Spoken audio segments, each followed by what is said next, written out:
तो class 8th आज हम शुरू करने वाले हैं चैप्टर नंबर 11 मेंसुरेशन। तो पहले हम इसका इंट्रोडक्शन देखेंगे कि इसके अंदर हमें कौन कौन सी फिगर पढ़नी है और उन फिगर्स के हम देखेंगे एरिया और पेरीमीटर के फॉर्मूले। तो सबसे पहली फिगर हमारे पास है जिसको हम कहते हैं रेक्टेंगल। तो रेक्टेंगल में यहाँ से यहाँ तक होती है इसकी लंबाई, जिसको आप किससे डिनोट करते हो, एल से। और इसको क्या कहते हैं हम, ये होती है इसकी लेंथ, ठीक है, लंबाई। ये होती है इसकी विड्थ, जिसको हम क्या कहते हैं, चौड़ाई या फिर ब्रेड्थ भी लिख देते हैं, ठीक है। तो एरिया का फॉर्मूला क्या होता है, लेंथ को एल से डिनोट कर लेते हैं, ब्रेथ को बी से। तो एरिया का फॉर्मूला होता है एल मल्टीप्लाई बाय बी, ठीक है। पेरीमीटर का फॉर्मूला क्या होता है, तो पेरीमीटर होता है 2 × L + B, ठीक है। ये छोटी क्लासेस में आपने पढ़ रखा है, क्योंकि इसके अंदर 2 लेंथ होती हैं और 2 ब्रेथ होती हैं।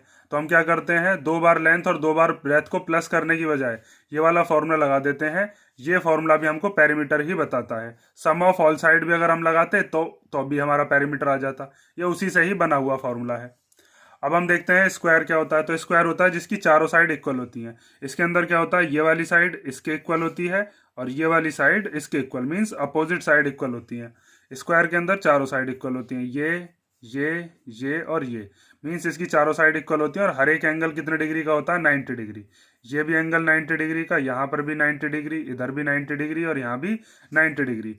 रेक्टेंगल के अंदर भी सारे के सारे एंगल कितने डिग्री के होते हैं, 90 डिग्री के। ये हमने 3rd चैप्टर में पढ़ा था। अब इसका एरिया कैसे निकालते हैं, तो इसकी ये सारी साइड इक्वल होती हैं। ये यहाँ से यहाँ तक क्या कहते हैं, इसको हम साइड। यहाँ से यहाँ तक भी क्या होगी, ये साइड, ठीक है। इसकी ये साइड जितनी होगी उतनी ही ये होगी, सामने वाली भी इतनी होगी और ये वाली भी इतनी, मीन्स इसकी चारों साइड इक्वल। तो इसके एरिया का फॉर्मूला क्या होता है, वो होता है साइड मल्टीप्लाई बाय साइड, या फिर इसी को ही आप लिख लेते हो साइड का स्क्वायर, ठीक है। उसके बाद इसी का एक फॉर्मूला और होता है जो कि हम इस एक्सरसाइज में यूज करेंगे। या तो आपका इसमें होगा या फिर RS अग्रवाल में ऐसे क्वेश्चंस आ जाते हैं कई बार।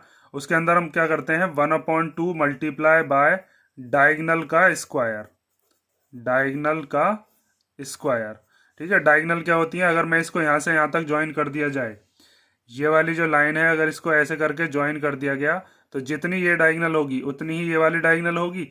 तो दोनों डायगनल्स का स्क्वायर करके और उसका हाफ कर देते हैं तो भी हमारा एरिया आ जाता है। तो एरिया के 2 फॉर्मूले, एक साइड इंटू साइड और एक ये वाला। अब पेरीमीटर का फॉर्मूला क्या होता है, सम ऑफ ऑल साइड अगर आप करोगे तो जितनी ये साइड होगी उतनी ये, उतनी ही ये, उतनी ही ये। तो सीधा सिंपल हम क्या करते हैं, इसमें फॉर्मूला लगा देते हैं 4 मल्टीप्लाई बाय साइड, ठीक है। 4 बार साइड को प्लस करने से तो अच्छा है कि जो भी हमारे पास एक साइड है उसमें हम किसकी मल्टीप्लीकेशन कर देंगे, 4 की। जैसे मान लीजिए आपके पास ये वाली साइड 10 है, तो 10 फिर 10 फिर 10 और फिर 10, तो कितना आएगा, 10 को 4 बार प्लस करके 40। तो हम सीधा सिंपल क्या करते हैं, 4 की मल्टीप्लीकेशन 10 में कर देंगे तो 40 आ जाएगा, ठीक है। ये हमारे पास रेक्टेंगल और स्क्वायर के फॉर्मूले जो हमें इस एक्सरसाइज में यूज करने हैं वो हो गए। अब हम देखते हैं नेक्स्ट फिगर। तो नेक्स्ट फिगर है अपने पास सर्कल। तो सर्कल में ये जो होता है बीच का, ये क्या कहलाता है, इसका सेंटर। और सेंटर से हम किधर की तरफ भी चले जाएं वो क्या कहलाती है, रेडियस। जैसे इधर की तरफ भी बना सकते हो आप रेडियस, ऐसे भी बना सकते हो, ऐसे भी बना सकते हो। किधर की तरफ भी आप बनाओगे तो वो सारी की सारी दूरी बराबर ही होती है। उसको हम क्या कहते हैं, इसको हम कहते हैं रेडियस, ठीक है। और इसी को अगर हम पूरी कंप्लीट कर देते, यहां से लेकर यहां तक अगर पूरी बना देते तो क्या कहलाती है, वो डायमीटर कहलाती फिर, ठीक है। अगर इसको पूरी यहां से यहां तक बना दोगे आप तो ये पूरी क्या हो जाएगी, इसकी डायमीटर। तो सबसे पहले तो यहाँ पर रेडियस और डायमीटर के फॉर्मूले हम लिखते हैं कि रेडियस जो होता है वो क्या होता है, वो होता है डायमीटर का हाफ, ठीक है। ये आपने 7th क्लास में भी किया है। और यहीं से ही हम चाहें तो डायमीटर भी निकाल सकते हैं। डायमीटर क्या होता है, रेडियस का डबल, तो 2 मल्टीप्लाई बाय रेडियस, ठीक है। डायमीटर हो गई यहां से लेकर यहां तक, ये पूरी की पूरी क्या कहलाती है, ये हो गई डायामीटर, ठीक है। ये चीज याद रखोगे, रेडियस यहां से लेकर और यहां तक बस। अब एरिया का फॉर्मूला क्या होता है इसके अंदर, तो एरिया का फॉर्मूला होता है पाई आर स्क्वायर। जहां पर पाई की वैल्यू क्या लेते हैं हम, या तो 22/7 या फिर 3.14, और आर मतलब क्या है, रेडियस। ये चीज याद रखोगे, पाई की वैल्यू हम क्या ले लेते हैं, या तो हम लेंगे 22/7 या फिर 3.14। क्वेश्चन में जो भी हमसे बताई हुई होगी हम उसको ले लेंगे, या फिर 22/7 से अगर हमारा कन्वीनियंट हो रहा होगा आंसर निकालना तो हम इसे ले लेंगे, वरना तो 3.14। सरकमफ्रेंस, सरकमफ्रेंस क्या होता है, मान लीजिए इस पर आप कहीं एक किसी पर्टिकुलर पॉइंट पर खड़े हुए हैं। जैसे मान लीजिए इस पॉइंट पर खड़े हुए हैं और आपको वापस लौटकर इसी पॉइंट पर आना है, तो क्या कहलाता है ये, इसका सरकमफ्रेंस कहलाता है, जिसका फॉर्मूला क्या होता है 2πr।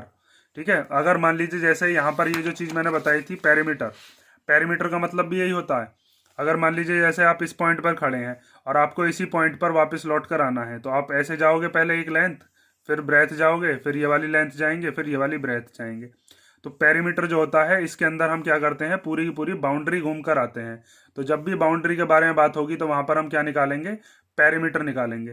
ठीक है, और या फिर ये एक वर्ड और कहता है इसी के अंदर, जब पेरीमीटर निकालना होगा तो वो एक वर्ड का यूज और करेगा, फेंसिंग का। तो फेंसिंग का मतलब क्या होता है, बाड़ लगाना। ठीक है, जब भी हमसे ये कहेगा कि इस पे बाड़ वगैरह लगानी है, तो बाड़ जो होती है, जो कांटे के तार वगैरह होते हैं, वो हमेशा कहाँ कहाँ पर लगाए जाते हैं, बाउंड्री पर। ठीक है, और अगर वो कहता है कि इसके अंदर हमें सिंचाई करनी है या फिर बीज बोने हैं, तो उसके लिए हम क्या निकालेंगे, फिर एरिया निकालेंगे। ठीक है, वो क्वेश्चन जब आएगा तब वहां पर हम पहचान करेंगे। तो जिसमें अगर साइड दे रखी हो वहां पर तो हम उसको पेरीमीटर कहते हैं। इसके अंदर साइड नहीं है, इसके अंदर क्या है, गोलाई है। ठीक है, ये गोल होता है, इसके अंदर कोई साइड तो है नहीं, कोई वर्टेक्स नहीं है, तो इसीलिए यहाँ पर हम क्या कह देते हैं इसको, सरकमफ्रेंस, जिसका फॉर्मूला क्या होता है 2πr। अब आगे देखो, अगर हमारे पास सेमी सर्कल दे रखा है, सेमी सर्कल का मतलब है इस सर्कल का अगर आधा कर दिया जाए, तो इसका एरिया कैसे निकालेंगे, जो इसका एरिया है इसी का एरिया क्या कर देते हैं, हाफ। तो πr² को हाफ करने के लिए क्या कर देते हैं, 1/2 की मल्टीप्लाई। ऐसे यहाँ पर ये जो सरकमफ्रेंस है 2πr, इसकी भी किससे मल्टीप्लीकेशन कर देते हैं, 1/2 से। ठीक है, इस 2 से ये 2 कैंसिल हो जाता है, तो हमारे पास सरकमफ्रेंस ऑफ सेमी सर्कल कितना आ गया, πr। अब देखो ये वाले सरकमफ्रेंस को ध्यान से समझो, सेमी सर्कल वाले को। सरकमफ्रेंस के सेमी सर्कल का मतलब है, सॉरी, सेमी सर्कल के सरकमफ्रेंस का मतलब है कि यहां से आप बस यहां तक आए हो, इस वाले पॉइंट तक। और जब हम इस वाले पॉइंट तक आए हैं तो हमने अभी इसका पेरीमीटर नहीं निकाला है। पेरीमीटर निकालने का मतलब क्या होता है कि हम जिस पॉइंट से चले थे, अगर उसी पॉइंट पे हमको आना है, तो हमें ये वाली दूरी और तय करनी पड़ेगी, और ये दूरी क्या कहलाएगी, इसकी डायमीटर कहलाएगी। यहां से यहां तक क्या हो गई है, ये तो हो गई इसकी रेडियस, ये पूरी की पूरी क्या हो गई, डायमीटर। तो कई बार आपसे सेमी सर्कल का पेरीमीटर अगर पूछता है, तो आप पेरीमीटर क्या निकालोगे, पेरीमीटर इक्वल टू, उसके लिए हम लगाएंगे सरकमफेरेंस, सरकमफेरेंस प्लस डायामीटर। ठीक है, ये चीज आप याद रखोगे, ये इसमें इंपॉर्टेंट बात है। इसके अंदर आप सरकमफ्रेंस का हो या फिर पेरीमीटर का हो सर्कल में, तो कोई बात नहीं है, क्योंकि आप जिस जगह से चले थे उसी जगह पर अगर आपको वापस आना है, तो आपको यही दूरी तय करनी पड़ेगी जो बाउंड्री पर है। ठीक है, तो इसको हम सरकमफ्रेंस कह देते हैं, जिसका फॉर्मूला क्या है 2πr। लेकिन यहाँ पर सरकमफ्रेंस का मतलब क्या है, ये जो गोलाई गोलाई हमने तय की है, तो लेकिन जहां से हम चले थे वहां पर तो वापस लौटे नहीं, तो यहाँ पर ही हम रह गए। तो जब भी सरकमफ्रेंस कहेगा तो हम लगा देंगे πr। लेकिन अगर ऐसी कोई फिगर दे रखी है जिसमें हमसे पेरीमीटर पूछा है कि जहां से हम चले थे वहीं पर आपको लौट कर वापस आना है, तो आप पेरीमीटर लगाओगे, जो कि कितना होगा, सरकमफ्रेंस प्लस डायामीटर। ठीक है, ये चीज आपको यहाँ पर याद रखने की है। अब हम देखते हैं इसकी नेक्स्ट फिगर जो हमें इन एक्सरसाइज में जरूरत पड़ेगी। अगली फिगर है पैरेललोग्राम। पैरेललोग्राम क्या होता है, जिसकी अपोजिट साइड्स पैरेलल होती हैं। जैसे ये वाली साइड जो होगी ये इसके पैरेलल होगी, और ये वाली साइड जो होगी ये इसके पैरेलल होगी। तो पैरेललोग्राम के टाइप्स भी होते हैं, जैसे स्क्वायर, रोम्बस, रेक्टेंगल, ये सब पैरेललोग्राम के ही टाइप्स हैं। तो इसका एरिया हम कैसे निकालते हैं, तो पैरेललोग्राम का एरिया निकालने के लिए एक तो चाहिए हमको इसकी हाइट। तो हाइट हमेशा परपेंडिकुलर होती है, किसी भी चीज़ की अगर आपको हाइट नापनी होगी तो आप कैसे नापते हो उसको, 90 डिग्री की। जैसे अगर आपके पास किसी इंसान की आपको हाइट नापनी है, तो उसको बिल्कुल सीधा ही तो नापेंगे, ऐसे टेढ़ा तो नापेंगे नहीं हम। जो भी उसकी हाइट होगी उसको बिल्कुल सीधा नापा जाता है। तो ये यहाँ से यहाँ तक की, इसको हम क्या कहते हैं, ये होती है इसकी हाइट, या फिर इसी को ही कह दिया जाता है ऑल्टीट्यूड। ठीक है, ऑल्टीट्यूड भी आ सकता है क्वेश्चन में लिखा हुआ, तो एक ही बात है। और ये यहाँ से लेकर यहाँ तक क्या हो गया, ये हो गया इसका बेस। ठीक है, तो एरिया का फॉर्मूला क्या हो जाता है यहाँ पर, ये हो जाता है बेस मल्टीप्लाई बाय ऑल्टीट्यूड। ठीक, उसके बाद आता है पेरीमीटर। तो पेरीमीटर क्या होता है इसका, पेरीमीटर होता है इसका 2 मल्टीप्लाई बेस प्लस, और ये वाली जो इसकी साइड होगी, मतलब यही जो इसकी लंबाई है और चौड़ाई है, यही ले लेते हैं हम, बेस प्लस इसको मान लो इसको कह देते हैं एडजेसेंट साइड। ठीक है, जो जिनका एक कॉमन पॉइंट होता है उसको हम एडजेसेंट साइड कह देते हैं। तो बेस प्लस एडजेसेंट साइड। ठीक है, या फिर आप इस बात को ऐसे भी लिख सकते थे, कि हम क्या लिख सकते हैं, 2 into sum of adjacent sides, means ऐसी साइड्स जिनके जो कॉमन पॉइंट है वो एक ही है, उसके अंदर पेरीमीटर के लिए हम क्या करेंगे, ये वाली साइड का सम और प्लस ये वाली साइड का सम, इन दोनों साइड का सम करके डबल कर देंगे तो पेरीमीटर आ जाएगा, क्योंकि जितनी ये है उतनी ही ये होगी और जितनी ये है इतनी ही ये होगी। ठीक है, तो ये आ गया आपके पास पेरीमीटर का फॉर्मूला। देखो इसमें एक चीज़ और समझ लो कि कई बार क्या होगा कि आपके पास हाइट इधर से ना देकर हाइट कहीं और से भी दे सकता है। जैसे मान लीजिए हाइट अगर उसने इधर की तरफ से बनाकर दे दी, तो अब ये अगर ये वाली हाइट है, यहाँ पर ये 90 डिग्री का एंगल बना रही है, तो फिर बेस हम ये वाला लेंगे। 90 डिग्री वाली लाइन जिस भी साइड पर आकर गिरेगी वो आपका कहलाएगा बेस, और ये वाली जो लाइन होगी जो कि 90 डिग्री का एंगल बना रही होगी वो क्या कहलाएगी, आपकी हाइट। ठीक है, ज़्यादातर तो क्वेश्चन में आप देखकर पहचान कर लोगे, इस वाले साइन से ये होती है हमारी हाइट, और साथ में जिसके ऊपर ये आकर गिरेगी वो क्या हो जाएगा, बेस हो जाएगा। अब नेक्स्ट देखते हैं हम रोम्बस। तो रोम्बस कैसी फिगर होती है, जिसकी चारों की चारों साइड इक्वल होती हैं। ठीक है, तो इसमें और स्क्वायर में फ़र्क क्या होता है, स्क्वायर की भी चारों साइड इक्वल होती हैं, लेकिन इसमें हर एक एंगल कितने डिग्री का होता है, 90 डिग्री का। रोम्बस के अंदर हर एक एंगल 90 डिग्री का नहीं होता। तो इसका एरिया निकालने के लिए हमारे पास कौन कौन से फॉर्मूले हैं, तो देखो एक फॉर्मूला तो होता है हमारे पास 1/2 multiply product of diagonals, product of diagonals. ठीक है, इसकी अगर डायगनल्स हम बना देते हैं, जैसे एक डायगनल हो गई इसकी ये वाली, ठीक है, और एक डायगनल हो गई इसकी ये वाली। अगर हमारे पास इस रोम्बस की दोनों डायगनल्स हैं तो उनका प्रोडक्ट करके अगर हम हाफ कर देंगे तो हमारे पास एरिया आ जाएगा। देखो कुछ कुछ ये भी बिल्कुल इसी फॉर्मूले की तरह ही है। यहाँ पर भी हमने दोनों डायगनल्स की मल्टीप्लीकेशन ही करनी है, क्योंकि डायगनल्स के स्क्वायर का मतलब क्या है, ये वाली डायगनल इंटू ये वाली डायगनल, इसमें दोनों डायगनल इक्वल होती हैं, तो ये भी प्रोडक्ट ऑफ डायगनल्स ही लिखा हुआ है। यहाँ पर क्या है, यहाँ पर दोनों डायगनल्स अलग अलग होती हैं, इसीलिए यहाँ पर डायगनल का स्क्वायर ना लिखकर दो डायगनल्स का प्रोडक्ट कर देंगे। जैसे मान लीजिए अगर ये वाली डायगनल लंबी वाली दे रखी हो 15, ये वाली दे रखी होगी 12, करना तो प्रोडक्ट ही है। इसके अंदर दोनों डायगनल सेम दे रखी होंगी, अगर ये 12 है तो ये वाली भी 12 ही होगी। ठीक है, उसके बाद देखो इसका पेरीमीटर कैसे निकालेंगे, इसकी चारों साइड इक्वल है, तो इसका पेरीमीटर निकालने के लिए 4 मल्टीप्लाई बाय साइड। ठीक है, अब देखो रोम्बस इस शेप का भी बना हुआ आ सकता है, इसकी भी चारों साइड कैसी हैं, इक्वल, ये वाली साइड, ये वाली साइड, ये वाली साइड और ये वाली साइड। तो पेरीमीटर का फॉर्मूला तो आप यही लगाओगे। एरिया का फॉर्मूला इसके अंदर भी क्या लगाएंगे हम, यही वाला, बेस इंटू ऑल्टीट्यूड। यहाँ से यहाँ तक इसका ये क्या हो जाएगा, बेस, और यहाँ से यहाँ तक ये क्या हो जाएगा, इसका ऑल्टीट्यूड। अभी मैंने आपको बताया ही था कि ये रोम्बस जो होता है, ये रोम्बस भी पैरेललोग्राम का ही एक टाइप है, क्योंकि इसकी भी अपोजिट साइड कैसी होती हैं, पैरेलल। पैरेललोग्राम की अपोजिट होती है ना, तो इसकी भी अपोजिट साइड पैरेलल होती है। स्क्वायर भी एक पैरेललोग्राम है और रेक्टेंगल भी एक पैरेललोग्राम ही है। तो इसका फॉर्मूला हम दूसरा क्या लगा सकते हैं, बेस इंटू ऑल्टीट्यूड। ठीक है, अब हम देखते हैं इसकी दो फिगर और रह गई हैं, एक ट्रेपीजियम और एक ट्राइंगल। ठीक है, ट्राइंगल सबसे लास्ट में देखेंगे, वो ट्राइंगल तो आपने पढ़ा हुआ भी है छोटी क्लासेस में कि ट्राइंगल का एरिया हम कैसे निकालते हैं। तो देखो ट्रेपीजियम क्या होता है, ट्रेपीजियम के अंदर बस एक पेयर होता है जो कि पैरेलल लाइंस का होता है। तो यहाँ पर आपको दिख रहा होगा पैरेलल लाइन, एक ये वाली है और एक ये वाली। पैरेलल लाइन वो होती है जो आपस में कभी ना मिले। जैसे इस वाली लाइन को आप कितना भी आगे बढ़ा लो, इन दोनों लाइन को, ये कभी भी नहीं मिल सकती। लेकिन अगर आप इन दोनों लाइन को आगे चल के मिलाओगे तो ये कहीं ना कहीं आपस में क्या कर जाएंगी, एक दूसरे को इंटरसेक्ट कर देंगी। तो ये वाली और ये वाली साइड जो है ये नॉन पैरेलल साइड है, ये वाली दोनों कैसी हैं, ये पैरेलल साइड है, ये वाली और ये वाली।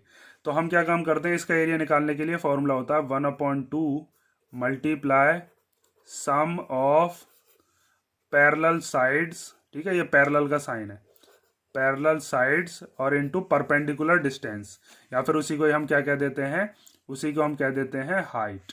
ठीक है, तो इसकी भी हाइट कैसे निकालेंगे, हाइट हमेशा किसी भी चीज़ की सीधी निकाली जाती है, बिल्कुल परपेंडिकुलर, जो कि 90 डिग्री का एंगल बना रहा हो। इसको हम यहाँ पर कई बार हाइट की जगह पर ये भी लिखा हुआ मिलेगा आपके सामने कि perpendicular distance between the parallel sides. तो ये दो जो पैरेलल साइड है इन दोनों के बीच का डिस्टेंस ही तो है ये। ठीक है, और इसका पेरीमीटर कैसे निकालेंगे, तो पेरीमीटर का इसका कोई ऐसा स्पेशल तो फॉर्मूला है नहीं, इसमें हम सीधा सिंपल क्या लगा देते हैं, सम ऑफ ऑल साइड्स।